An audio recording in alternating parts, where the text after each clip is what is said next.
going on, guys? Wade here, 129 Touge. We're joining you again. We're the second podcast of the Touge Hour. This time we're going to be talking about all-wheel drive, rear-wheel drive, and front-wheel drive on today's episode. Guys, thank you again for the last interactions. We had 3,500 interactions with multiple views and multiple hours of watch time on our last podcast. So thank you guys so much for sharing the love and enjoying the podcast. But anyways, I have Doug, the alignment guy, with me from Eurospec. I have the Miata man down there, Thomas Couch himself, and joining me, local photographer, Dylan Shelburne. Poor old Austin couldn't make it today. Yeah, we don't have we little got Austin. him somewhere in a closet. Actually, he might be in here. He might be in the hatch of the Integra. I don't know. He's just screaming and knocking. But anyways, what we're going to be talking about is different variants of drive types. So we have all-wheel drive, front-wheel drive, and rear-wheel drive. And we're going to be talking about the practicality of these cars, how sporty they are, can they be something that you can live with and still drive at the same time, and how are they going to affect yourself in the future with owning the car for a long period of time or just a short period of time depending on how you like the car.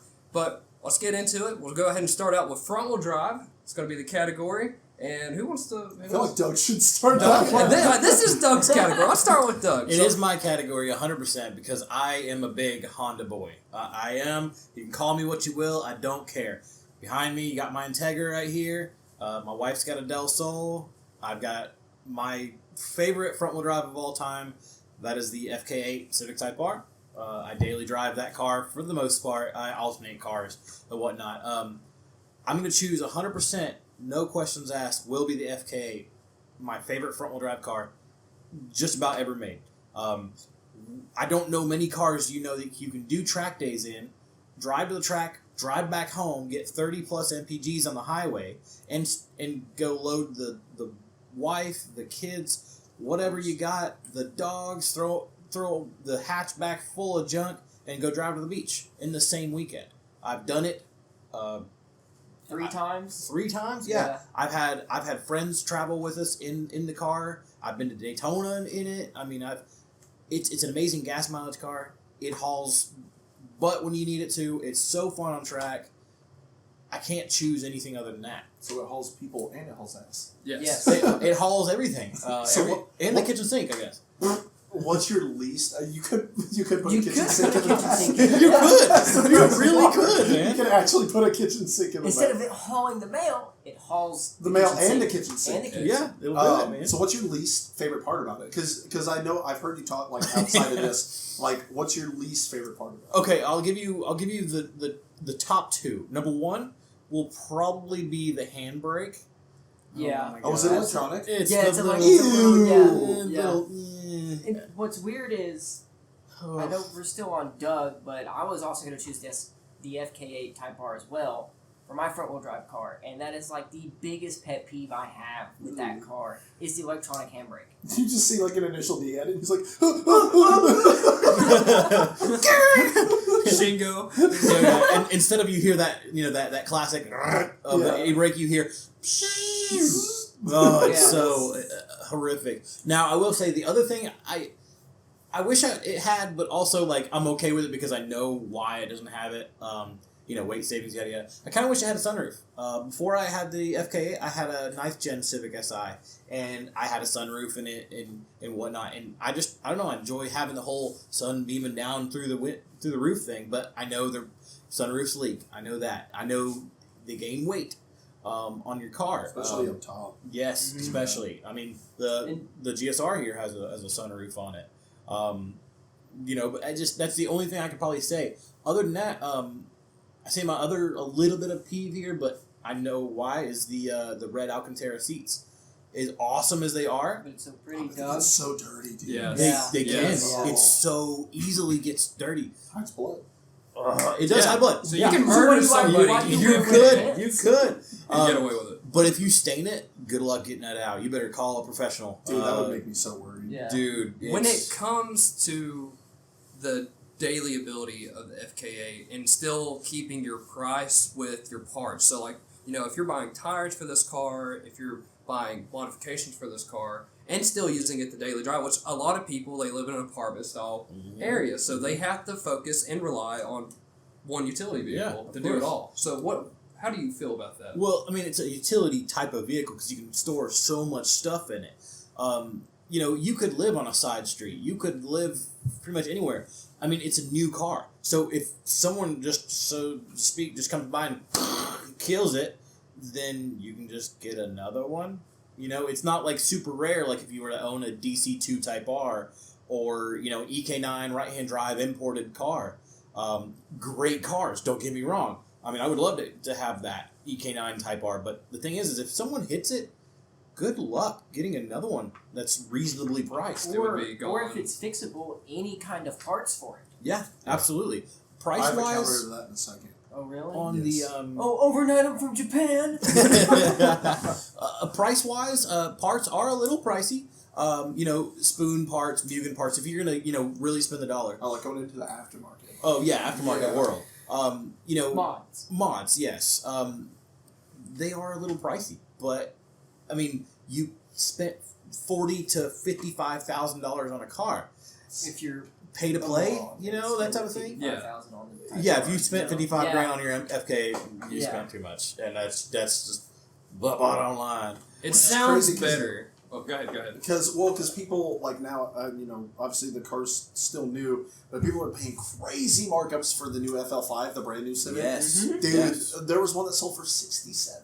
Ooh. And it's like at that price point, you lose the value of what a Type R is. Yes, You But- paid for two of those cars. Yeah. Well, and I was going to ask you, Couch. So you have the same with your when you were picking front wheel drive. You have the same idea as Doug, Yes. right? Yours was going to be the FL5. Yes. Is there anything that he didn't mention as to why you like it?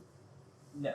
Oh, fair. No. I figured Doug was going to cover I know every so. base and then come around with So, it. quick little side story. He rode with me down to pick up my wife's SUV from Alabama, and I threw him the keys to the Type R and let him drive it home, followed me back home. Mhm. And man It's couldn't great. stop I do grinning. like that. I seen the Snapchats. This man was He'd over pull 100 on the miles an side hour. of me and do a Yeah, pull yeah. beside me, and I'm just like...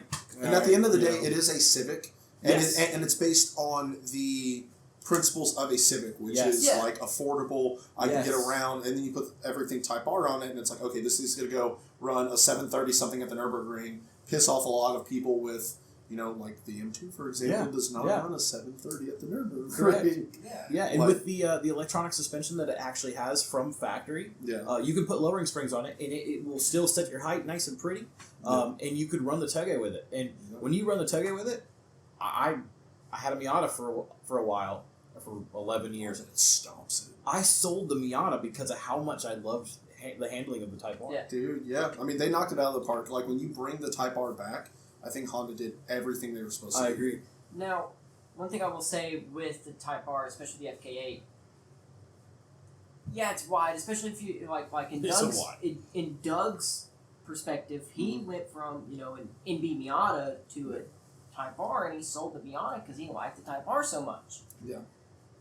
But it's wide. It's a She's big, a big girl. girl. It is a wide Yeah. It's boy. a big big girl. girl. Still only weighs 3150. Yeah. Yeah. Yeah. Yep, I scaled it myself out of Yeah. curiosity. Yeah, Yeah, it does weigh exactly what the brochure says. Yeah. You can read the brochure. You can read the brochure. You know, and is it the greatest straight line racer car? No, it's Well, not. that's Bro, it's a for that. Civic. Oh God, That's a yeah, Civic for that. yeah, exactly. But you know what it does give out, and that just reminded me of it, and correct me if I'm wrong on it, not only does it give out the perfect Cans aspect of for a Rolex. daily driver, no, the daily driver, being able to, go to the beach if you want to, get the whole family in there, pick up parts, pick up stuff for the house, but travel around, hit the mountain pass, have a good time while you're driving, Yeah. and then also, what is that saying that all Type Rs have? It has that racer boy. Oh, it's so yeah. Yeah. Yeah. It still has that racer boy style to it. Yes, with the While you big- can big still wang live your on it. life with the car. Absolutely, absolutely. Closing out on, not really moving away from you guys since you chose the FK8. Yeah. It's too Yeah, kind of like Yeah. the Yeah, twofer. same. The It's price You get a two. for the car, the overall price. Yeah. Because we're looking at normal budgets, people making $55,000 a year to, we'll say, $125,000 a year. Typical demographic, yeah. Yeah, typical demographic for people that like to spend their money on cars instead of drugs. But what are we looking at? Like 38,000? Calling out all you drug users. Miata, no. If you're looking for one to buy right now in the crazy market that we have today, I'd say you're looking at higher mileage car of about 40 to lower mileage sitting on a showroom floor, 50 to 55. I've seen some dumb people walk into a dealership that's got one on a showroom floor. It's pre-owned, and they've got a markup on a pre-owned car. I've seen... To everyone out there, don't pay markups. Don't pay markups. You're just reinforcing a negative stigma on letting people get screwed over just because they want clout or they have to have something. Or they want the new GR Corolla or something. Well, like, I got my brand new 8.6 without a markup. Yeah. And they are almost impossible to come by. My brother we're supposed to be getting his, and he's not paying markup either. Yeah. We're supposed to be getting his brand new VRZ at the end of the month. He's not paying a dime over. So to everyone out there, don't pay your markups. I know you want it, but if anything, you can just wait a year. There'll be plenty of them around. Yep. Just like now, there's 50 plus 8.6s at dealerships. Yeah. Tons of them aren't marked up, and they're just waiting for people to go and buy one. Don't do it. Staring at you waiting. Quit. Don't do it. We're gonna go. All right, so what's your pick, Wade? What do you got, man? Oh, yeah. I want to move to this guy. Okay. Because I know, I've seen his phone over there. It looks like somebody has wrote the Shakespeare play over twice and revamped it. So I know his front-wheel drive car is going to be a pretty hot topic. It looks like he's got like the entire screenplay script for all of the Lord of the Rings extended edition. Extended director's cut, everything you need. I'm actually going to change it because it was originally going to be the DC2. He's having second thoughts. It was originally going to be the DC2, but I want to show some love to a car that gets looked over a lot. And I thought about it when you guys were talking about the Type R and what makes it great. So I originally had the DC2. Mainly because it's like a halo car for Honda, especially back in the day. Ran a crazy good Nürburgring time, crazy good fuel economy. But like thinking about the FK8 and what makes it so good made me remember what I loved about my Fiesta ST. Oh, Jesus Christ. Okay. No, dude. Not in a good way. Dude, those cars, because I guarantee like the whole time you guys were thinking about front wheel drive, and even me included until just now, like I don't even have notes on it or anything, but like everyone sleeps on those cars. They do. And even Matt Farah had one and loved it. Jason Camisa had one and loved it. And I was looking up stuff about the new GR Corolla the other day. And somebody, pretty reputable, I'm not going to put any names, but pretty reputable, compared the new GR Corolla to something like an Evo 9 or a Fiesta ST. And it's like, that car gets slept on so much. Dude, you can get them with like 10,000 miles on them for 18 grand. They are so cheap. I had two combined mileage, about 180,000 miles. I beat the hell out of those things. They took it. I replaced spark plugs. I did my oil changes. I did everything. I never lost a turbo. The car was crazy reliable. I wasn't going through like wheel bearings. I wasn't doing anything like crazy. They don't have an LSD, but they don't act like they're open diff. They are so much fun, and they get good fuel economy just like the FK8. Yeah. And for a lot of our viewers, our audience, or even our friends, that if they wanted a front-wheel drive car and they were like, dude, I only have like 20, 25 grand, like you can tell them, okay, you're going to be buying a high-mileage Veloster N maybe, a used GTI, but dude, for the money, and we're talking about a daily driver car, you can go hit the mountains with, go hit the track with, do long trips in. I started my hauling company when I was homeless in a Fiesta ST. I was going to say you were delivering wine. Dude, I lived out of it. I lived out of a Fiesta ST. And it was a literal party. I loved that car. It's actually a weird fact about it. I just know it off the top of my head. It has similar cross weight and curb weight to a 2013 1586. Even front to rear balance, it's like mid 50s to mid 40s. And they are so much fun. Okay. I've driven tons. I love them. You can take them up, to the Dragon, for example, or take them to like your local track or whatever. And they're, a good bit lighter than a Type R or something. So you still have that front wheel drive hatchback. But it's like 2780, like, under 2,800 pounds. Crazy good fuel economy. You can stuff people in them. I mean, and we know about stuffing people in them. And they have a color changing option. A lot of them, almost all of them, have a color changing option, and they have lighting on the inside. Oh yeah, and you can press it, and it goes like pink, purple, green, red. Yep. It changes to every color. So the Stance kids can be happy. Oh, they don't have to buy any of these like Amazon. They have all of their RGB puke lights. Yeah, all RGB, LGBTQ, HGTV lights, dude. All of them. Everything you need. Yeah, but yeah, I completely forgot about that car until literally I had the DC2 Type R on my list. And like you guys were talking about a hatchback that's fun to drive, manual, like that. Yeah, and also the Recaros in that car. Really good. Dude, Yes. they're crazy. Yeah. They are Really awesome. good, I yeah. had one without and one with, and I would take the one with the cars all day. Yep. I remember having my black Fiesta was the longest I'd ever owned a car, and the longest I'd ever not modified a car, and I think those two went hand in hand because that car is so good from the factory. And you can go around and really pick up a Fiesta ST under like what, $15,000 Yeah. right now. Easily. Yeah. Easily. And you can go anywhere really. Like Dude, yeah. at least 1 out of 5 local used dealerships have probably got a Fiesta ST. So what would Absolutely. you hate about the Fiesta ST? what would you hate about it? So What's for your biggest me, complaint? because I do a lot of enthusiast riding is what we'll call it, an LSD would be nice. Okay. Yeah, for just regular daily driving, you may want to get a motor mount. Just because it helps. It's just one of the, almost any front wheel drive car. Yeah, dude. I upgraded mine. Dude, everyone gets a rear motor Yep. mount for whatever front wheel drive manual car you have. My biggest complaint with the Fiesta ST is the fact that it's such a small little engine with a turbo that I feel like every time you drive it, no matter what, whether you're stoplight to stoplight or on the mountains or on the track, you're always in boost. It never, you're always hitting the boost. And the thing is with the FK8, I can go cruising through the highways, through the mountains, even if I really wanted to, which I won't. Or I could even go daily drive it and never be in the boost. Never even have to go in boost. Yeah. And it doesn't have any lag. It's But just I don't need to. I feel like that's Ford in general. EcoBoost, like Mustang, Correct. Yeah. you know, the Focus ST, Focus RS. EcoBoost F-150s are almost always in boost. Yeah, so I feel like that's mainly a Ford thing, but yeah. Could very well be. That also can complement the Fiesta, though. Because, dude, it's called a Fiesta for a reason. They It's are a party so, on wheels, brother. They are so much fun. Also, you were talking about tires for Doug and brakes. Have you seen the rear brakes on a Fiesta ST? They're about the size of my palm. Yeah. They are so... Yeah, they're tiny. Parts are so cheap for that. Anything you get is cheap. We're joking about, like, stage 2, stage 3, whatever. Yeah. Go to Mountune. Go to whoever you want. Dude, parts are cheap. Yeah. I You do will- have the FK8 beat on that, hands down. Dude, I would, and if someone handed me, they said you can have 2 Fiesta STs or an FK8, I'll take 2 Fiesta STs. See, So when one overheats, you can drive the other one. Fair enough. And only, Yeah. only one of mine overheated, and even when it did, it wasn't super consistent. It was like 98 degrees. I mean, I can't like, say anything. I overheated on track at Yeah. least twice. Yeah, with the but FK8. I will rest my case on But the that's- Fiesta ST. I completely forgot about it That's until it's a we were good just talking point. about it. It's a good point. All right, Yeah. Wade, what's your choice? It's Okay. like, it's like the great value FK8. So, in terms of great value, really cheap cars to get, this is a car that is almost forgotten You're a cheap nowadays car, because yeah. I think a lot of people just see it and just like, screw it, I can get something else for a better deal, which you probably can. I want to put it more in the comparison class to compete with a Cobalt SS, which would also have been a pretty good option. And then your Hot Boy Civics and Acura's. But it would be an SRT4. Ooh, That was Whoa. my pick. A Well, neon. that's What? the predecessor to the Fiesta ST, It though. is. In terms of It like is. American, like Yeah. hot little turbo Ford.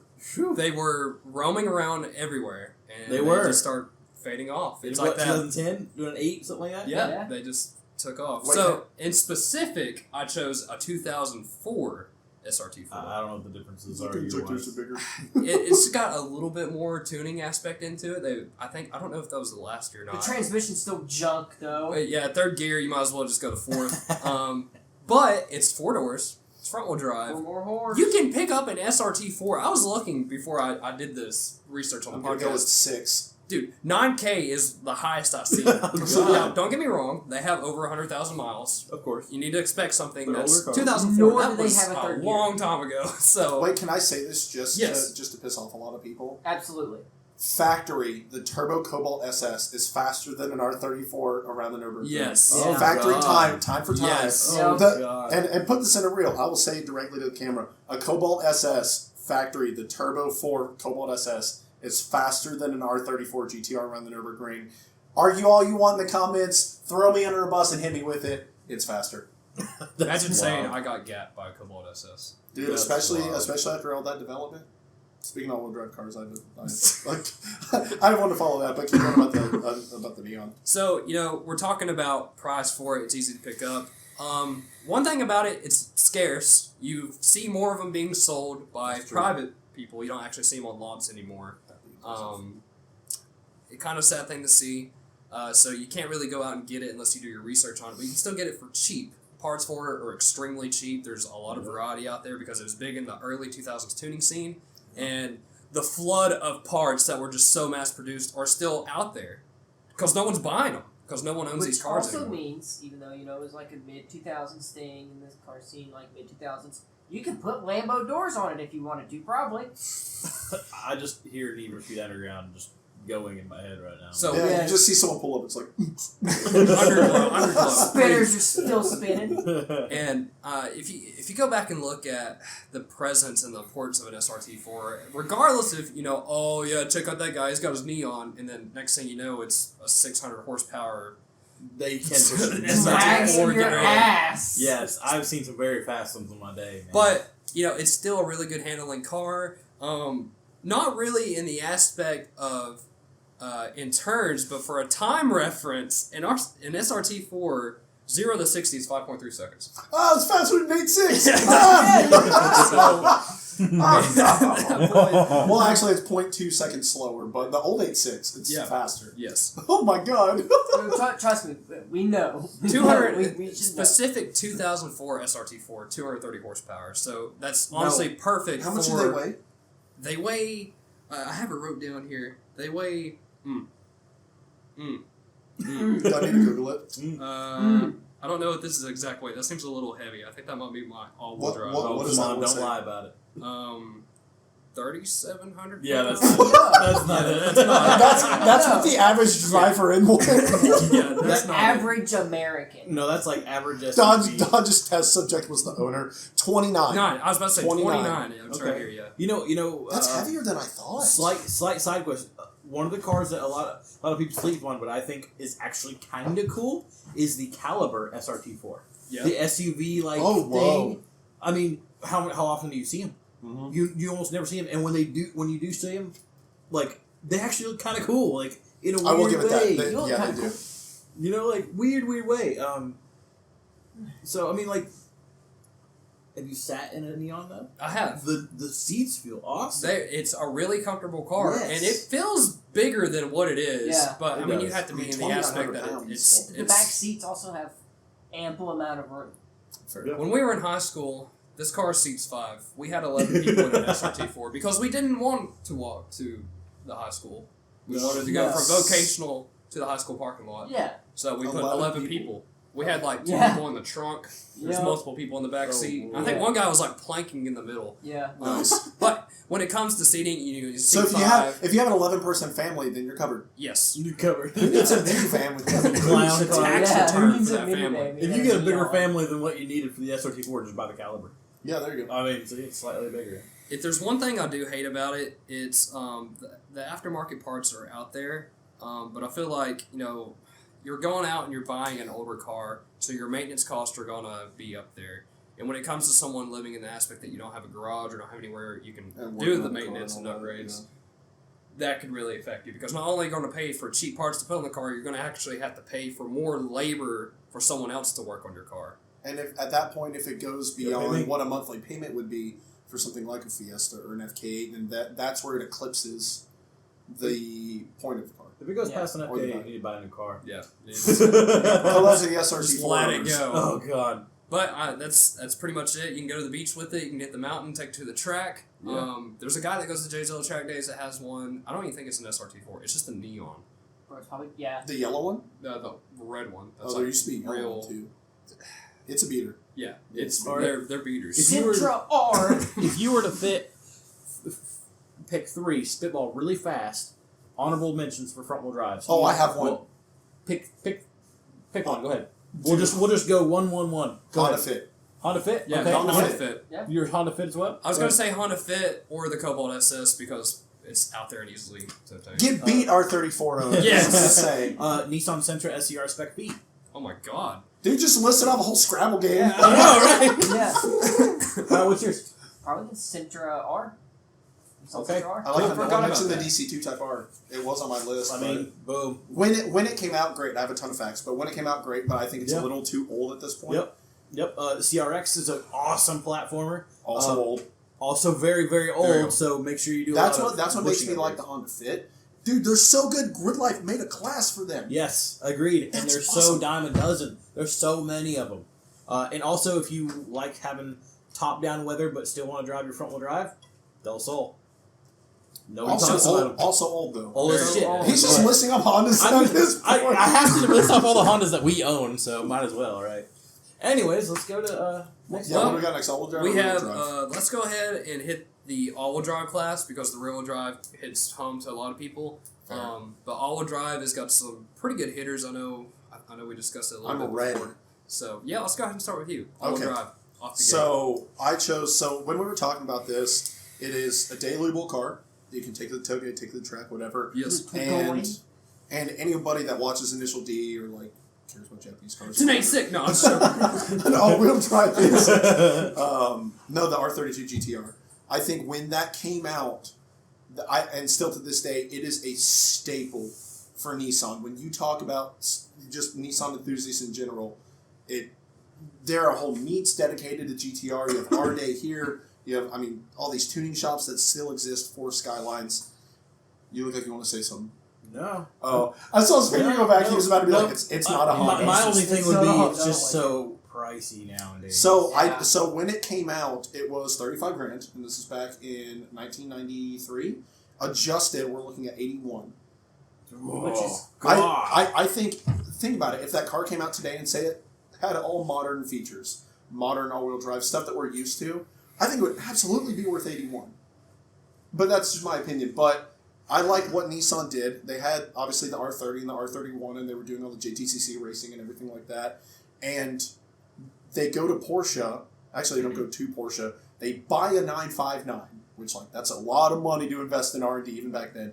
They buy a 959, and they use that to kind of co-develop the Atessa, or use part of it to develop the Atessa all-wheel drive system, which... I've driven R32s, that all-wheel drive system is fucking insane.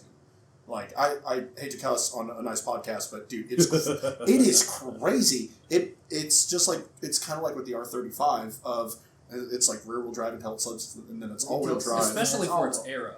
Dude, that's what I'm saying, and just how capable it was out of the box. They didn't call it Godzilla for nothing, bro. Exactly. That's because it dominated on the circuit. Right, and I was going to say the thing about the 944 that I told you guys earlier is that it beat a 944 by 25 seconds around the ring. I hate how often I reference ring times, but they're a good scale of reference. Good scale. Yeah. And when we talk about daily driving, it actually weighs a little bit less than an FK8, surprisingly. Okay. And albeit the back seats are way tighter, but it's still technically a 4-seater with a trunk. Versus, I'm not comparing it directly, I'm just trying to give people a frame of reference for, cargo room. You can fit 4 people in an R32 GTR. You can daily it. The only downfall when it comes to the R32 is that I sacrificed the halo aspect of the car that makes it special, because it always feels special when you drive one. Still, my favorite right-hand drive car I've ever driven was a black on black on black on black. Everything was black on that car. 600 horsepower R32. Grim Reaper. And I drove it up on Blood Mountain in Georgia, and I wasn't even fully into it, but just how high it revved, it was crazy. And speaking of GTR, you know, yeah, GTR right here. Hand them the car. But the downfall of the R32, we always we're talking about kind of the pros and cons. Parts. Yeah. Yeah. Thankfully, there's counter steer down in Georgia. Dylan runs that, not me, obviously, someone else. But he's gotten a lot of RB parts into the country. He built Cody Whistle and Diesels R32s. He built Pro Spec FD R32 or RB cars. A lot of people go to him for RB stuff. So I've noticed more and more RB stuff is becoming more and more popular. Granted, we're kind of taking stuff out of Japan, so it's not going to be around for forever. But yeah, that car from when it came out, think about people back then. They were daily driving these cars because you could drive them to work. They were getting, I think it was 22 miles to the gallon. So you could drive them to work, and you could absolutely rip it in that car on the weekends. Take it to whatever track you wanted to. You could take it drifting. You could do whatever you wanted to, and especially in Japan, parts were available, everything then. Obviously now it's a little bit more difficult, but for an all-wheel drive Halo car that you can still daily tow your track with, I think R32. See, my only complaint with the R32 nowadays, not olden time, obviously, because it was illegal to import to the States, but nowadays is because we currently have reworked the whole R33 GTR at my shop, and it's just There's vacuum lines everywhere. Mm-hmm. There is turbo piping everywhere. Yeah. There's so much going on in the engine bay. Plus, you have all the Hikis stuff. Plus, you have all the all-wheel drive stuff. And it's like there's just so much to do that can go wrong. And when it does go wrong, you've got to wait forever to get the parts to get it. That's my only complaint with that car. Amazing car. The sound, oh my gosh. Dude, yes. Yeah. So I'm going to say this on the podcast right now, and I talk to Ashley about this all the Are time. you gonna get dragged for this? No, absolutely not. But it is my goal to have an RB25 Neo something one day. Stagia would be awesome. Yeah, Manual, right-hand drive. I can put my tent, I can put everything in the back of that. Yeah. But my biggest worry is parts availability, and it is changing, but like, if you want an RB car, anything that's RB powered, whether it's RB20, 25, 25 Neo, 26, 28, whatever, 30. it cannot be your only car. No. No. Dude, it cannot be, but that sound, I legitimately think it's one of the best inline six sounds. I agree. I will take the sound of an RB25 at Redline or an RB26 at Redline over an E46 M3. Now you can drag me. I'll agree with that too. Honestly. I think an RB car is Insert sound of an RB at Redline. If I had to throw reliability at it, I would almost compare it. And this is say almost. This might I get swear to dragged. God, if you say something that's Hyundai. I would almost compare it to as reliable as a rotary. That's fair. I would say the people that will own R32s are the same people that would buy an FD. Mm-hmm. Yes. I will say that. Yes. And I feel as though, like, you know, if you got to own a rotary, you got to know the ins and outs of all those rotary stuff and how it works, or you got to know somebody. Yeah, I was about to say, you have to know people. It's just like, Yes. you know, Ashley once wanted an FD, and I'm like, well, thankfully we know a couple people around here. Mm-hmm. There's parts availability, yada, yada, yada. But Yep. yeah, I think, especially back in the 90s when it came out, when Japan had this massive economic boom and everything, that car erupted onto the scene and pissed off a lot of Porsches, a lot of Ferraris, a lot of everything, and it won. It made everyone else quit. Like, that's just... I think it's starting to become, or it had the legacy that I hope the GR Corolla has when it finally comes out. That's fair. Yeah, Especially real just for quick. the all-wheel drive category. Oh, 100%. Real quick, what newer car would you buy that would be all-wheel drive? What new all-wheel drive car would Newer. You don't have to be within 7 years or less. I would do Jerk Corolla. GR I mean, especially with me, so I have, obviously, my girlfriend and then her daughter, 14-year-old daughter, so that's almost 3 grown people. Yeah. Like, and I have to keep all my camera equipment with me, pop-up tent, whatever. I drive to Charlotte, to Atlanta often, so, yeah, I mean, all the reviews I've, seen on that car and everything, that would make me want to buy it. I don't want a Volkswagen. I've researched them so much, I would never want one. Because of your problems, Volkswagen problems. Well, yeah, it's just whatever car I buy, I want it to have reliability, and if it's a newer car like the GR Corolla, I want it to have credibility from the manufacturer. Mm-hmm. If I really wanted to go crazy, like an M4 Comp, Okay. because those are all-wheel drive. Yeah. But I mean, that was if I was wanting to go like super crazy. Yeah. But yeah, I feel like a new car. I mean, dude, I'll go to bat for the GR Corolla. Okay. All the GR cars are crazy, and that's coming. You gotta avoid that markup, though. You gotta avoid that markup. Yeah, don't pay your markups. Yeah, That's really, we're not actually No, comparing. don't do We're it. not actually comparing drivetrains. We're just Comparing- this is a don't pay your we're comparing markups. Don't pay markups. markups. is what So, we're Wade, doing. what's your pick, man? What do you got in mind? So I chose something a little bit different. It was something I actually thought about dailying for a little bit. Chevy This Silverado. man's really An Audi. reading my notes. Damn, I can't believe I forgot about that. Oh, Mine is a 2022 Audi RS3, give me a Really? front half wide body. which That's so ugly. something real quick. I'm going to go and jump straight to 0 to 60 time because I'm proud of my front-wheel drive option. This car has 401 horsepower and will do 0 to 60 in 5 seconds, which is 0.3 seconds faster than the SRT4. So, And I bet you can fit 12 people in an RS3. Have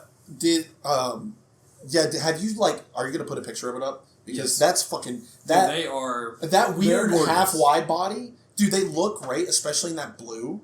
Yes. They look, and Oh, whatever they that do. green is, that Don't they greenish yellow yellow. too? Yeah, that greenish Yeah. yellow. They have a lot of good colors this year. Yeah, that all-wheel drive system's anything Audi's gonna have. Yeah, a good but here's all-wheel the thing drive though. system. It's a 2022. What kind of price are you looking at paying for that? So I'm going for more the aspect of the SRT4 Cool was factory. the cheap. I could throw it into a wall and go buy another one, if I can find it. But the RS3 is like, hey, I have some money I want to spend on an all-wheel drive car that can do it all. We're looking at about probably around 72,000. You can get them base 59. Yes.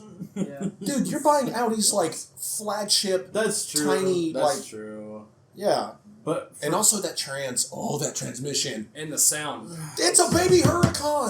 5-cylinder, baby. 5-cylinder DSG, like super high perform. We're gonna subjectively high performing all-wheel drive. Yeah. Dude, I'll go to bat for that. 100%. Oh, yeah. okay, so here's the thing though. Like with that, you would almost drag me if you feel. You almost would look like traffic. You would. It's very basic. But I feel like that's part of the appeal. I agree. And you get in it and it's got leather and probably heated and cooled seats and you might as well throw your pinkies in the air and everything like that. But for $72,000, What else are you buying? So this is more. boom. Oh, my trans fell out of this. Yeah, I was supposed to say on my transmission. But Also, you know the MSRP on one of those? Oh, I'm oh, sure. God, these are over like. They're like the Nismo's in the 200s. Yeah. Yeah. It's which they are a pretty car. Give me that. They drive themselves. They do drive themselves. But with the RS3, what I wanted to say is, I don't really have many facts on this car, but this is more like, say, if I was living. Dude, they started at 113. Oh my God! Fuck that. Jesus! Fuck that. You think that is $40,000 better than an RS3? No. Rest my case. Did I break my Well, you phone? can buy one Yeah, pre-owned. You can buy Nope. one Okay. pre-owned for like nothing. Go buy a pre-owned RS3 then. If we're going to start getting a pre... 2022. He said 2022. 2022 GTR is 113. I'm not comparing to 22. Oh, no. Dude, No, I'm not comparing 2022. anyone with an R35, your car's overpriced. I have started a fire. Dude, I will throw my phone. That car is way worse than an RS3. Okay, so what else about the RS3 makes it so awesome? So what I like about the RS3 is not only can you get it in an all-wheel drive option, you can get it in a front-wheel drive option too.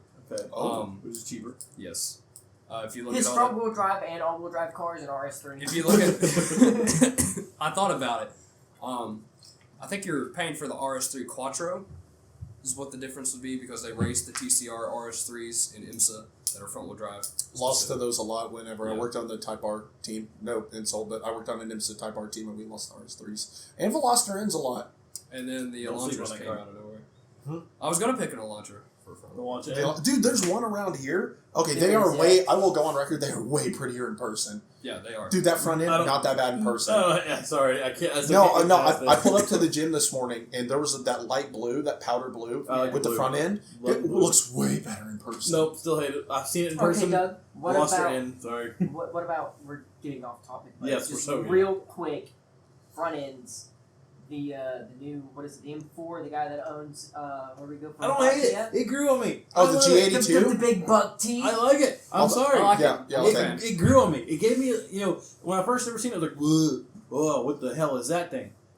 But I also kind of said the same thing with the FK8 when it first came out. Yeah. FL5 is better than the FK8, just I saying. will fight you. No, it won't. No, Front it's end not. looks.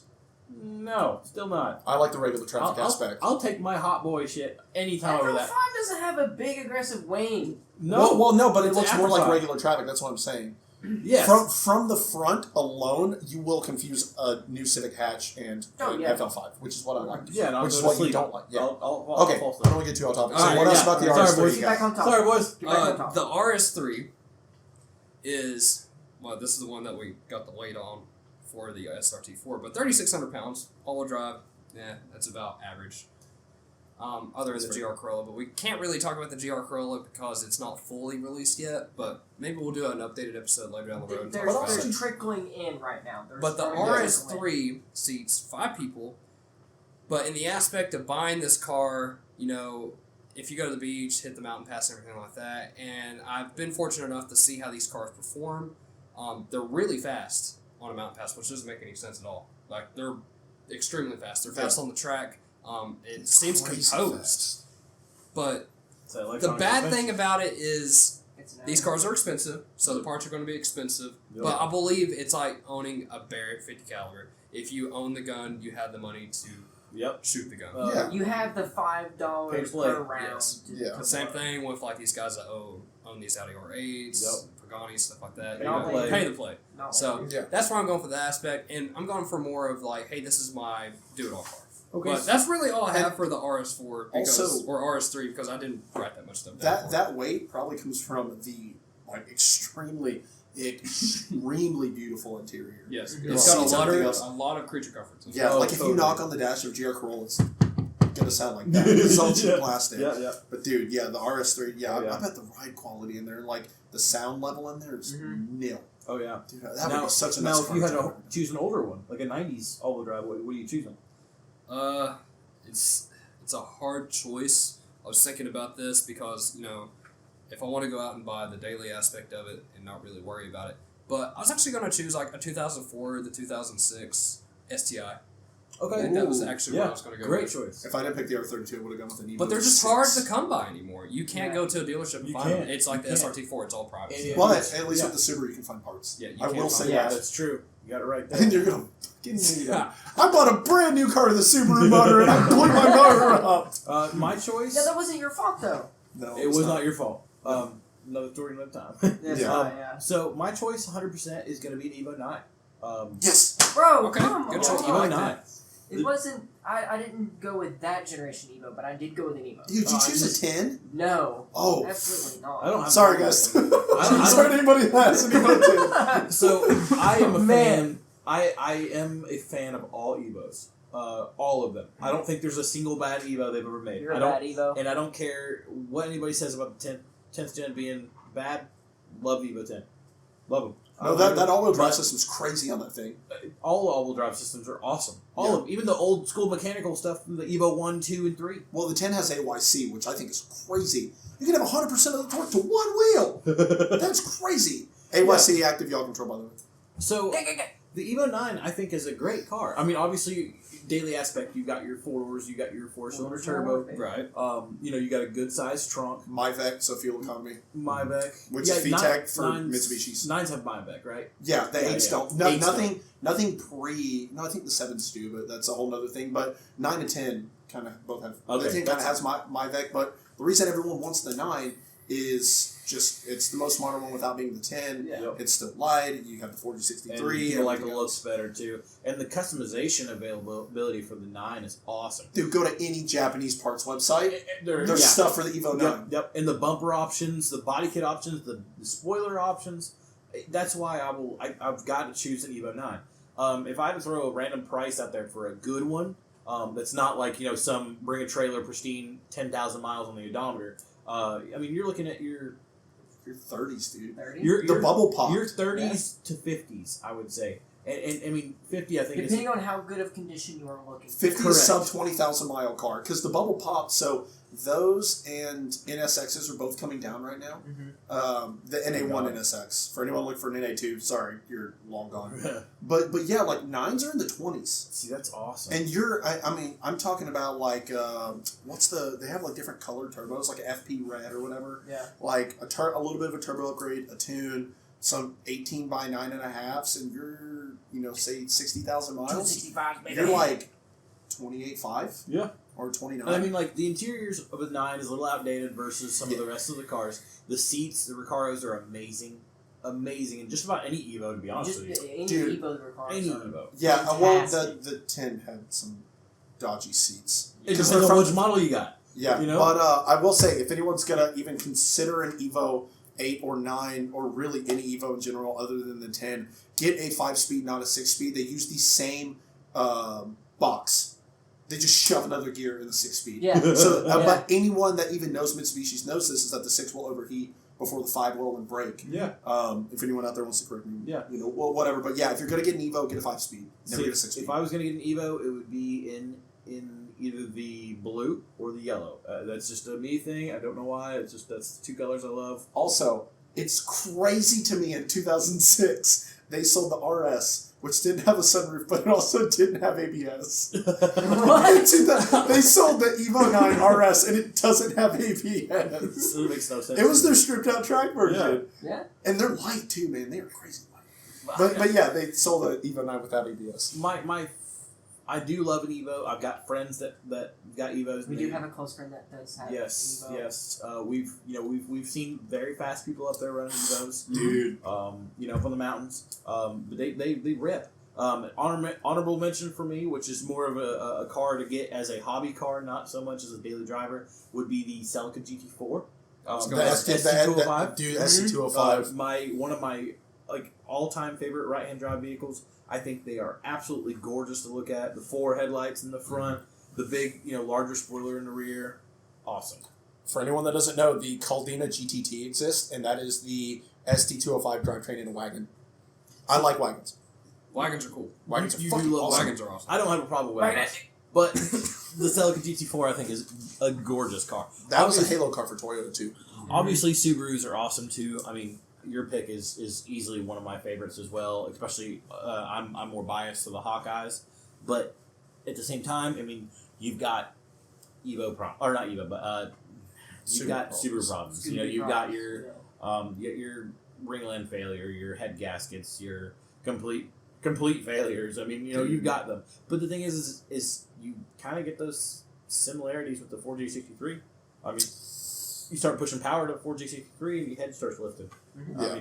I will say, at least with Subarus, they've been around long enough. Subaru had the same engine long enough, and enough has gone wrong to where it's almost like a Corvette, to where you hop on a forum or hop on a Facebook group, and you're like, oh, why does it make this noise? And 37 other people have had it happen, and they've already fixed it, and you know what to do. And then you have 40 other people just trolling the crap out of you. Yeah. But it's like I bought a brand new GR86 and people are like, oh, I'm getting oil starvation, and no one knew why, because it's a brand new car. Yeah, mm-hmm. But yeah, so at least with the Subaru, unfortunately, they've had a lot of failures. Fortunately, pretty much all of them have been covered at this point. Yeah. So what about you, Couch, man? What's your choices? He also said he had an Evo, didn't he? Yeah. Yeah.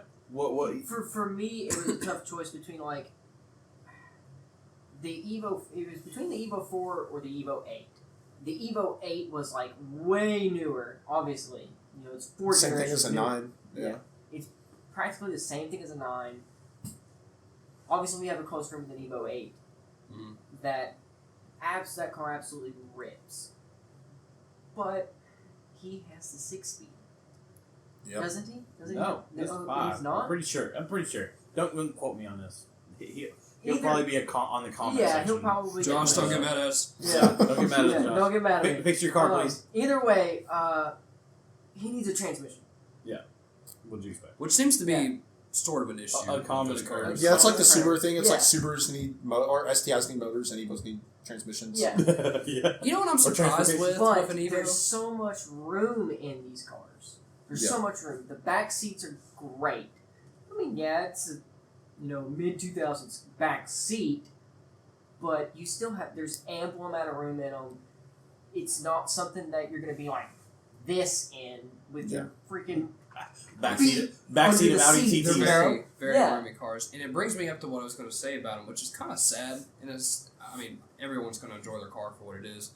But I noticed I've seen more Evos, different generations of Evos, which it makes sense because they're 4-door. You can go to places with them a lot easier. You can get all your camera equipment in it and everything like that. I see more Evos at Stance Slam car shows than I ever do see driven on the track or the mountain pass, which I understand they're older, they're sought after, and you really don't want to throw one into a wall. But it's just, something I have noticed. But it makes sense. No offense to Stance kids. Yeah, no offense to Stance kids. Actually, yeah, kind of offense. Yes. If you get offended by it, that's your problem. My frame! So, you got to think about, people that, take these cars to the track, or these cars that we're calling off the track other than like an RS3 or something. So I don't know if somebody's going to willingly bin an RS3 into a tire Hopefully wall. no one willingly bins Yeah. any of their cars. Yeah. Hopefully you don't willingly throw your car into a tire wall or something at Rhode Island. That's going to be not a fun time. You said a 4 or an 8. Why would you choose a 4 over a 5 or a 6? Just because of the initial D effect. The misfiring. They had a 5 in No. initial D. No, they didn't. All they had were 4s. I have no idea. Because you have the original Galant VR4, right? No, they had 2. No, they had a black 2. one and a white one. No, not an initial. I'm talking about in general. Oh, sorry. You have like the OG before the Evo was a thing, the Yeah. Galant VR4. Then you have Evo 1, 2, 3. Ooh, go on. And so you have Evo 1, 2, 3 because they come in 3s, right? Evo 1, 2, 3, 4, 5, 6, 7, 8, 9, and that's it. Oh, come on. Oh, Dylan. But the 4, I was looking at them for a while. I wanted to import an Evo 6. Yeah. Because the third one of each of those is, the best. Yeah. And the 4 is just a narrow version with, I think it's the first year that it's flipped 180 or the last year before it got flipped 180. Because the 4G63 used to sit the other way around. Yeah. And I think the turbo was facing away from the driver, and then they flipped it or something like that. I can't remember which one it is, but the 4 was before everything happened to the 5 and 6. So I was curious as to why you chose a 4. Is it just the initial defect? It's just the initial Oh, defect. okay. Well then, Was that's the Team Emperor? Yes. no, not that. What am I trying to say? I had a brain fart.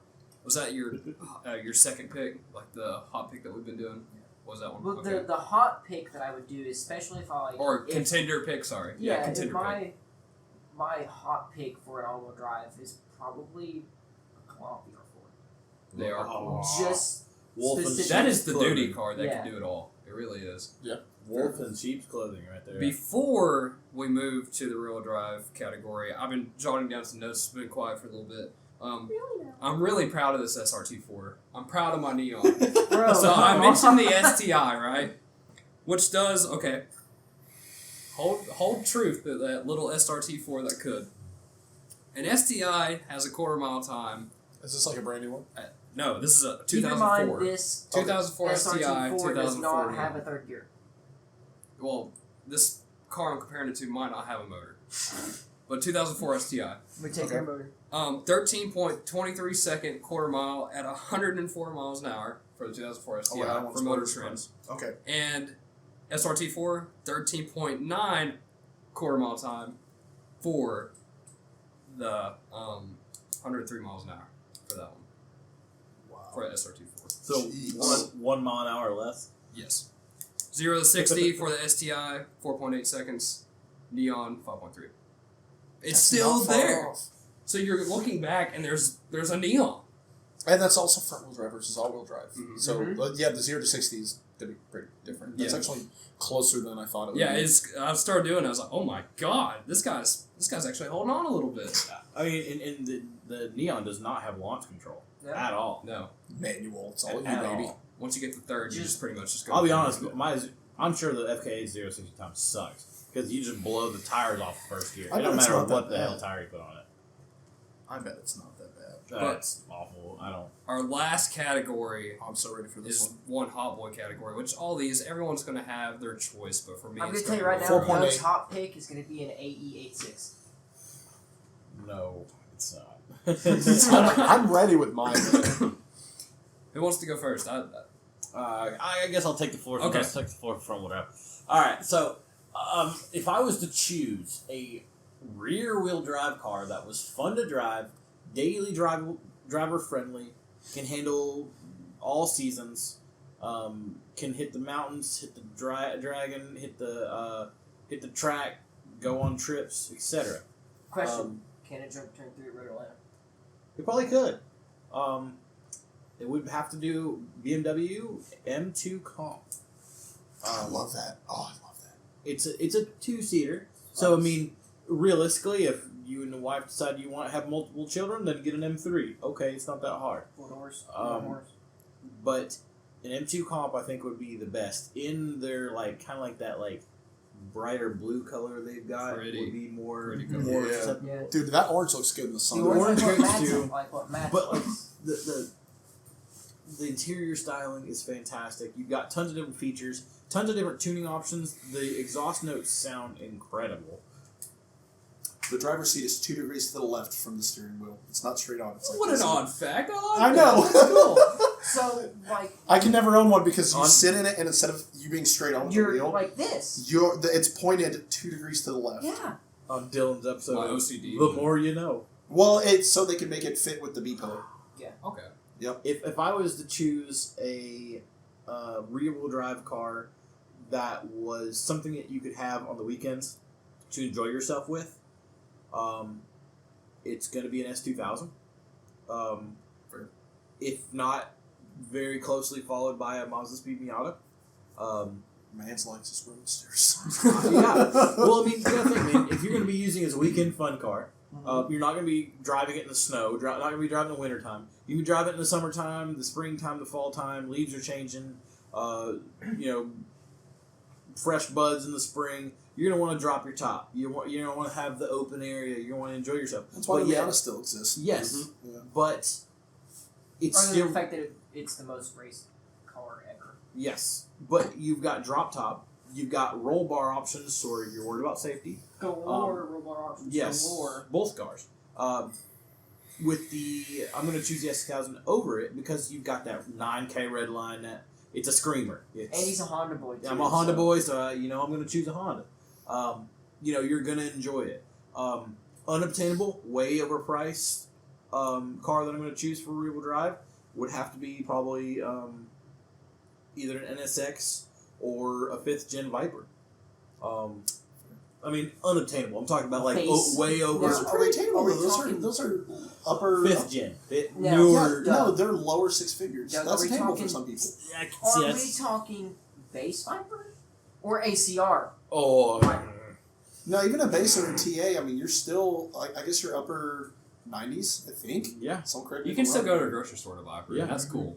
Yeah. Now, if I was going to choose maybe 3 cars that I was going to love for rear-wheel drive that were like more collector's items, not so much like. Doug's going off on rear-wheel drive. Well, you said it's a big. You said it's a big topic. It is so a big big topic. topic. It is. So we got 20 minutes. Oh, we got. All right, sweet. All right, so I'm gonna choose it's more of like a collector's car type of thing. You're a collector's car. Shut up. More of a collector's car. I'm gonna choose an 88.6 Corolla. Gotta love the hotchies. Don't you say it? But it's so hard to find one in good condition. I'm gonna choose a Datsun 510. Nice. Which is another just killer little square body car. Dude, I love those. You throw an SR20 in it and call it a day. Someone sold one for $13,000. So, like a collector's Datsun, Doug. What about like the 270? Well, he just said a Datsun. I mean, a 510's a collector. Yeah, well, I mean, no, he's saying 280Z. 280Z. That would also be a really cool one, too. Yeah, with like a Rebello 3.1 in it. Those motors are $9,000. Yes. But they also rev to $9,000. Or what else is $9,000? SRT4. Welcome to the SRT4 podcast. SRT4 Touge. Another car that is a love of mine, too, would have to be the Mark IV Supra. I love Mark IVs. They're heavy, sure. They're twin turbo, sick. They make awesome 2J noises. Wow. But I will combat you on that, and this is the only thing I'm going about when it comes to JZs and Supras. I would rather have a JZX 100.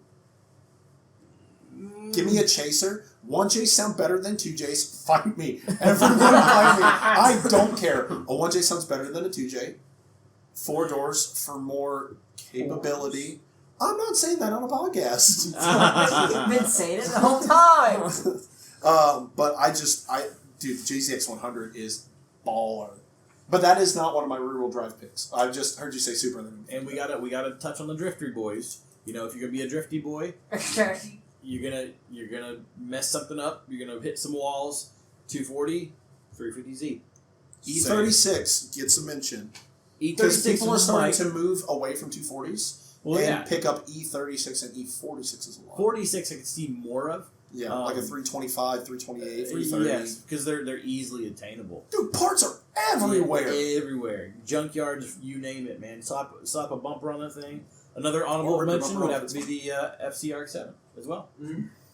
God, you got, what was that, 12 cars? I've got a bunch of them. Someone tally them up in the comments, Sam. We need to get go for it. All right, I'm done. All right. Let's go to couch. Good me? Alright, so... Number 1, choose. Number 1, absolute. Someone cuts you a check, it's your daily track, everything. It's sitting outside. Really? BRZ? Really? 100%. I thought you were about to say Indy Miata. Now, I like the look of the first gen BRZs better. I do. I like the body lines better. I like the headlights better. I'll take my torch somewhere else then. You know, it's technically a 4-seater. It's a 2-door 4-seater. You do not have... It could be a 5-seater. I mean, it can be a 5-seater. We believe you. Austin's in Dude, the if trunk those of a 3 car. other people are toddlers. I fit in it. I fit in the back It's seats. actually not a 5-seater, though. You have the armrest in the back. It is technically a 2+2. Yeah, really it is. is technically a 2+2. Put the seats down, whole set of wheels right there. Wheels and tires take to the track. You can fit, actually, so both first and second gen are tested. You can fit 2 sets of stock wheels in that car. Dang. Yep. 2 sets of stock factory wheels for the base. They tested it, and you can fit 2 That's sets. fun having opportunity right there. Yeah. You talk about drifty boys. Yeah. But you're not And, going to... you know, if you're a drifty boy, you can obtain a BRZ or an FRS if you want to go the cheaper route. For a salvage title car for like $9,000. Yeah, and even, But even then, that's, you know, it's still a salvage title car. You are, you know, you're, especially if you're just getting into drifting, you're planning on bidding this car. I was looking at some of the used prices today because I want another one the daily. And the FRSs and the BRZs, mainly the FRSs in this aspect because it's a little bit cheaper. I'm sorry. I own an 8.6, I can say that. But the 12K to 17K private seller is usually where I'm seeing them at. Yeah. Which is really good. Yeah. It's not bad at all. No thanks, I'll buy an S2000. Sorry. Are they that low now? Yes. It depends on which one you buy. It's on, if you find one at the right time. S2000s? I paid Yeah. 12 for mine. Yep. 12, Wow. literally 12 in a CRX. Dude, that's Well, because unicorn. even a year ago they were mid-20s. Yeah. I mean, mid-20s way up. And if you go to a dealership, you might as well just say you're paying $35,000. Oh, there is the S2000 and the NSX, the NA1 NSX that are up at the Mercedes dealership. Really? The S2000 is 38 and it has 38,000 I miles knew on it. it. I knew it. Yeah, and it has like Type S parts, which was never over here. It was Yeah. like the wing stuff. And then the NA1 NSX is 92. Yeah. Yeah, I went up there just to look, and they're both red. Yeah. I'm just like, oh man. No. all that shit for less than Do you have $300. a hero car for your rear-wheel drive? Hero car for my rear wheel Or drive. just an honorable mention? Honorable mention, especially if it's like probably an S2000. They're such good cars, man. You can't They're argue it. Fantastic. Like when I bin my NC, I'm not gonna say if because I'm probably gonna bin it sometime. That's what I want to move to. S2000. Paint can agrees. Paint can can agree. agree. Yes, sir. It's the gavel. It's like, Boom. Where's the germ? oh man. I like that. Why are you staring at him? So, but another thing like with the BRZs is me and Wade both know. Dylan knows too. Like there's so the aftermarket support for those cars, FRSs, 8.6 BRZs. It's crazy. It's huge. I think the aftermarket support's huge. So I bought, as a quick side quest, I bought my 2014 and 2015, Yeah. and they had only been out for a couple years, and I was struggling to find 5x100 wheels. Yeah. Dude, everybody has 5x100s now. If someone, Yes. if a company like Apex or Titan that has come out recently Yeah. to make wheels comes out, it's 5x114, 5x120, and 5x100. Yeah. And those are the first sets of wheels they make. Those are the first ones that they make. Yeah, Yep. yeah, and it's like, dude, anything you could think of. Yep. And it honestly, I was going to say this for the Evo 2, and I think it's what makes the 8.6, the Evo, and S2000 cars like that really special, is it creates jobs for people because of the aftermarket. Yeah. Cobb exists because of Subaru. Yes. I would Yeah. almost directly say that because of what people wanted to do. And it's you have companies like Counterspace Garage for the 8.6, or ASM, the Japanese company, not Anti-Symmetric Motorsports, but ASM over in Japan, and like Spoon got a hold of one, and granted Spoon's been around for a minute, but these companies that specialize in S2000, 8.6, that affordable boy racer car that is going to be around for forever, that creates jobs, that creates an aftermarket, and it's, the 8.6 is just gone, And out. they're still relatively attainable. I'm like 21.5 for mine. Yeah. And I mean, mine's I paid relatively under low miles for 2014. I paid under 30 for my brand new one. Yeah. I mean, it's they're I can go on about that all day. Actually, in my whole list of rear-wheel drive cars, I didn't pick any 8.6, no old, no new. Yeah. Even though I own one. I had it. Yeah, I know. It was Yeah. hard for me not to pick the 8.6. It's biased. Like, It three really three is. people here own Yeah. an 8.6. I'm too biased with Hondas. I'm sorry, I can't help it. No, it's fine. I'm sorry. I'm going to choose it because I've wanted one for No, how but many that's years now? it's an Like, attainable dream car for a lot of people. Yeah, I've wanted one for like 5 years now, and I've owned mine for a little over a year and 4 months. I don't know what your pick is, but I'll let you close it out. I'll go ahead and say what I want to say, and then If you're gonna let me close. yeah, I'll let you close it out. Ooh. So my pick, obviously I don't want to pick the 8.6 BRZ triplet. Good car, can't go wrong with it. Let's move on from that. But I have picked something that a lot of people are like, you can't daily that.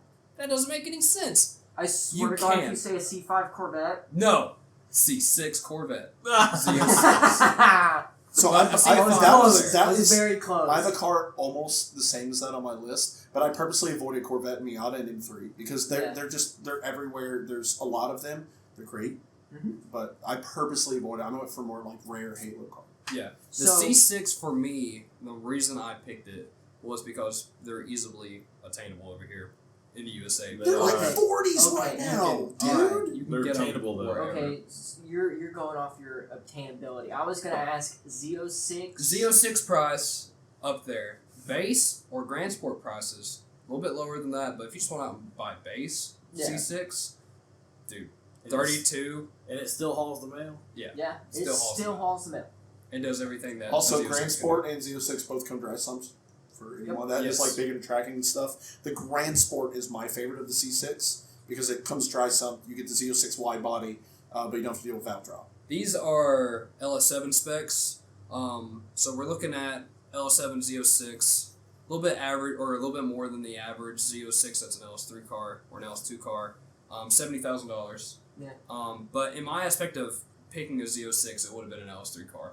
That would have been the perfect So car how much, to how much drive. quicker is that Yeah. compared to the F-34?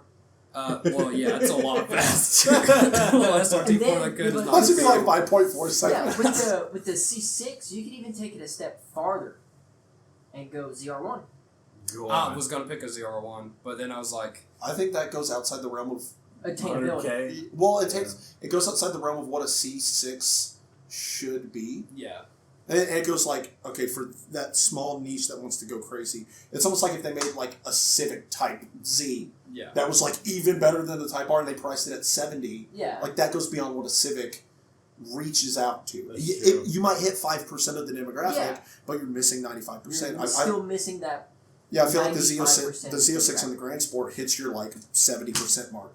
That would have been my ideal daily driver because we talk about it a lot, and I know it's probably talked about a lot with other groups, other car groups. It's like, dude, you could have just bought a Corvette for this money. You could have bought a Corvette. Why didn't you get a Corvette? Yep. Everyone always throws Where's the your Corvette Corvette? as Dude. a backstand. They're too long. They are. Corvettes They are long, are yeah. too long. I have driven The hood is at massive. least 9. Dude, every time I drive one, I'm like, oh my god. Yeah. Like, the difference between the front and the rear is like half a mile. It feels like to me, but also, oh my, like the biggest car I've ever had. And Lord, you can make them do chop chop noises. Yes, Oh, that's all another the thing. Valdigo Cheap noises, parts. baby. You can go anywhere and buy parts for them. There's Chevy dealerships everywhere. Not only can you get the mass-produced parts that are playing O'Reilly's, Advanced Auto Parts, AutoZone. I don't even want to know about Rock Auto. I bet Rock Speaking Auto of has a Rock Auto, warehouse I need to just for order stuff. packs. Do what? What'd you I say? said, speaking of Rock Auto, I need to order coil packs. Yes, Rock Auto discount, please sponsor us. No. Sponsor us. That would have been, my main pick is the Z06. If I had to choose like a hot contender, obviously we talked about the 8.6 being one. An NB Miata is not the most Yeah. ideal daily driver car, Is that your No, hot pick? it's but terrible, it's, Bailey. I did it's it. still doable for the ones that have to rely on that 15K below budget. Yep, and then to get you the have to car. drive on the highways at 4,000 RPM. You have to Yeah. limit your groceries and everything like that, Yep, but yep. it's still doable, I- especially for someone that's out there for the purest aspect of it. If you're going that, go ND Miata because the Price. highway, the highway ability and the gas mileage, man. No, Yeah. but the price, someone looking at an NB isn't also looking at an ND. That's true, Right. 100%. That's the biggest thing. Or an NC because NCs can do the same thing and they're really cheap. They NCs are cheap. also have the most room out of all of them. Yep. I have on mine. I have the biggest trunk. I have the biggest true. interior space. That's what they call them, boats. No, they call them boats because of the junk suspension under the NC. Yeah. Don't worry, the stock suspension under ND Miata is I got a terrible too. crazy list. The I was also gonna pick any of the M3s. Yeah. Yeah. Everybody loves their M3s. If you had to have one, what would you grab? Like out of the M3 category. Yeah. Based upon performance and then based upon looks. No, I'm saying based upon like daily track, Touge, drive everywhere. Like it's your only car. That is the only car you have. What do you take? E36 M3 on it. Yes. Damn, I'm taking E92. Yes. No. No, which E92 one is was nice Mike's? Which one does Mike have? Mike Brown. Which one? What chassis? I don't know. is It's his? pretty though, and it's really fast. Yeah. Show me a picture of it. Oh, it was white. The white one with the spoiler. Wow. E36. Oh, Yeah. I like Mac, the guy from like up north. His last name's Clock with a K, I think. He has like a turbo E36. It makes like 500. God. Dude, he rips up in the mountains. It's crazy. So Mike's M3 now has he doesn't have the original engine anymore. He got it swapped recently because he lives out in like Colorado or Utah now. Mm. He's lived out there for like 2 years now. I need to talk to him. I'm not talking to him in a while. But he's got like a S50 something in his now. I forget exactly what. Probably an engine it is. S50B32. I forget exactly Someone's which gonna drag me for BMW that. engine it is, Oh, shit. but apparently it's one of like the first ones done in the States. So they had a Euro spec one. So the E36 M3 that we got over here was like shout out to Euro spec. The E36 M3 that we got over here was like low twos, Yeah. and the E36 M3 they got everywhere else was like upper twos. Yeah. And that motor is probably what he has swapped into his. And it, dude, it's expensive. It is an expensive engine. Why are you staring at me? Because I want to know. I know you All got a right, good Dylan. list. Dude, Close it out, Lay it brother. on us. I'm just gonna hit Lay it- my three favorites, All right. and they're gonna. One of them's gonna piss off some people, but Is I'm somebody fine going to with get mad? Or just a group going to get mad? No, I don't think they're just gonna get mad. So, I'll start with. Somebody's gonna get mad. I'll start. So I don't really have a cheap one. I feel like we've covered that extremely well. Mhm. So I have 230-ish thousand, and then one that's twice as much. Okay. So Wait, 230,000? twice as much? No, as I said 30,000. Oh, Two sorry. Okay, I was like, you said you okay. have We don't do two math around here. We that just drop are- ass up in the mountains. Yeah, you said you have two that are 30,000, 230,000. and then one that is twice that. Twice. Okay. Yeah, so Okay. 60-ish. Dude, props to Kia for building the Kia Stinger. Oh no! Oh Lord. No, okay. So you talk about the FK8 for being, having the hatch space, Mm-hmm. having, the ability to go to a track day and go do all this other stuff. Dude, Stingers are slept on. They For- are for- fast for any- as hell. Yes, they For are. for anyone that's out there, I think it was a really good, because we're talking about Halo cars. It doesn't really have a Halo car. This put them on the map, along with Hyundai coming out with the Veloster N and everything else. This really helped put them on the map for just coming out with something that doesn't suck. Yeah. So, just props to Kia for that one. That's the one I figured pissing Something that people they off. don't have to put engines in. I don't know every why, 3 but- months. That kind of makes me mad. But I'm Exactly. not Exactly. I'm not mad. Also, side quest from that, I just thought about it. Props to the Alpha Giulia Quadrifoglio. I like how you're saying Same kind of side thing. quests now. Yeah, too. same kind of thing. Yeah, same kind of thing. S15. Okay. They are- Why did they I not are- say anything of that? Yeah, they are. Again, I'm thinking like cool stuff from certain manufacturers. Dude, S15, they're still being driven constantly. Yeah. Also, they're like upper 20, mid 30 right now, and even then, I would still pay upper 20s for an S15. You're talking about Sylvia, right? Yes. Okay. Well, So- they're so the becoming ma- legal next year. So September of 24. 24. Okay. Yeah. Sorry. I'm thinking 24. For certain specs. But the S15, it's twice as thick. The metal is twice as thick as an S14 or an S13. So they're Okay. even more rigid. You see them in Time Attack. You Yep. see them at World Time Attack. There are World Time Attack S15s that are placed in like podiuming. Also Evos too. So I think the S15, you talk about a car you could drive everywhere. I mean, it's really an older version of the 8.6. It had, obviously an SR20 in it, so a little bit different than, an F820 or an F824 or whatever. But, I mean, that car for a lot of people you could buy back then, and you could drive it everywhere. Even in the U.S., still to this day, you'll have examples of, grandma-driven 240s, because that car appealed to them. Yeah. It's a tiny car with a manual because they're used to it, because they grew up on it in the 30s and 40s, and they could buy this newer car that had a manual that was kind of fun to drive. You can get them in, LSD, turbo motor, manual. They're lightweight, super fun to drive, tons of parts availability, even to this day. So I really like the S15. And then I will end on, again, I purposely avoided the Miata, the Corvette, and the M3 because those are just, that's your big Japanese, American, and German, rear-wheel drive car. Props to Ford for building the GT350, GT350R. I love a high-revving V8, so C6 Z06, E92 M3, GT350R, but the balls that Ford had to say, we're walking away from this GT500 bullshit, we're walking away from all the drag racing stuff, we're going to build a track car, we're going to go to the Nürburgring, we're going to test this thing, we're going to beat on it, and it's going to be something that people can take to the track, take to the mountain, take to the beach, take wherever, and have an absolute blast. And they sound so good. Dude, they sound great. Available manual too? Yeah, they're only available in manual. Yeah, they're only available. And so I think if someone handed me a blank check and they said, go get your favorite rear-wheel drive car that you can only have this car, you got nothing else, I'll take that. Talk about a back seat that you can actually put people in. Yes. It weighs 3730, so it's actually not even that heavy. It's barely heavier than an all-wheel drive RS3. It has the cargo space, dealership availability. People can talk about the Gen 1 motors all they want because those are the ones that were having all the issues. The oil pump gear issues. Yeah, and dude, I've driven one. They feel the same size as an E46 M3. It is crazy. Because I've done my reviews up on the Dragon and stuff. When I drove Rich's, I expected it to feel massive. I expected it to feel like a Challenger. I did not expect it. Dude, I had a riot. If Wade wants to, you can plug my review video. But that was one of the best driving experiences I've ever had under $100,000, and I will always defend that car.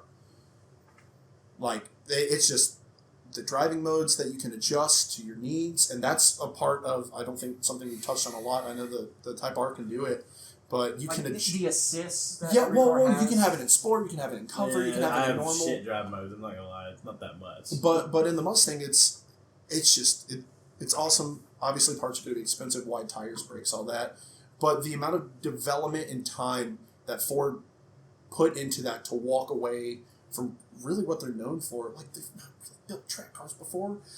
You can say the Cobra R, maybe, but for Ford to do that, to get the GT350R, to develop it, spend the time on it, and take this massive risk and appeal to a brand new audience, because they are fighting the Cayman.